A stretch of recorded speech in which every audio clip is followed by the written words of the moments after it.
কুমিল্লায় নিষিদ্ধ ঘোষিত সংগঠন ছাত্রলীগের নেতা মিনহাদুল হাসান রাফিকে গ্রেফতার করেছে গোয়েন্দা পুলিশ।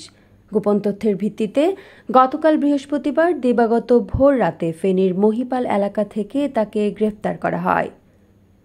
মিনহাদুল হাসান রাফি কুমিল্লা দক্ষিণ জেলা ছাত্রলীগের সভাপতি। তিনি গত ৫ আগস্টের পর থেকে আত্মগোপনে ছিলেন। বিষয়টি নিশ্চিত করে কুমিল্লা ডিবি পুলিশের ভারপ্রাপ্ত কর্মকর্তা ওসি মোহাম্মদ আবদুল্লাহ বলেন, রাফিকে গ্রেপ্তারের পর জিজ্ঞাসাবাদ শেষে আজ শুক্রবার বিকেলে কুমিল্লার আদালতে সোপর্দ করা হয়েছে। তার বিরুদ্ধে একাধিক মামলা রয়েছে বলে জানান তিনি। ডিবি সূত্রে জানা গেছে, সম্প্রতি কলকাতা থেকে গোপনে দেশে ফেরেন মিনহাদুল হাসান রাফি। গতকাল তিনি কুমিল্লা শহরে প্রবেশ করেন। এমন খবরে পুলিশ সতর্ক অবস্থান নেয়। পরে ফেনীর মহিপাল এলাকায় অবস্থান নিশ্চিত হয়ে স্থানীয় পুলিশের সহায়তায় অভিযান চালিয়ে তাকে গ্রেপ্তার করা হয়।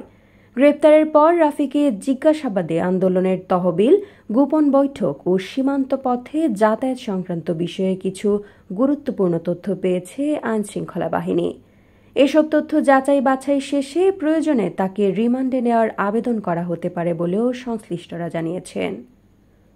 সূত্র আরও জানায়, রাফির বিরুদ্ধে বৈষম্য বিরোধী আন্দোলনকে কেন্দ্র করে অন্তত 4টি মামলার তথ্য পাওয়া গেছে। এর মধ্যে কয়েকটি মামলা সহিংসতা, রাষ্ট্রীয় সম্পত্তির ক্ষতি সাধন, উস্কানিমূলক স্লোগান ও পুলিশের কাজে বাধা দেওয়ার অভিযোগে রয়েছে।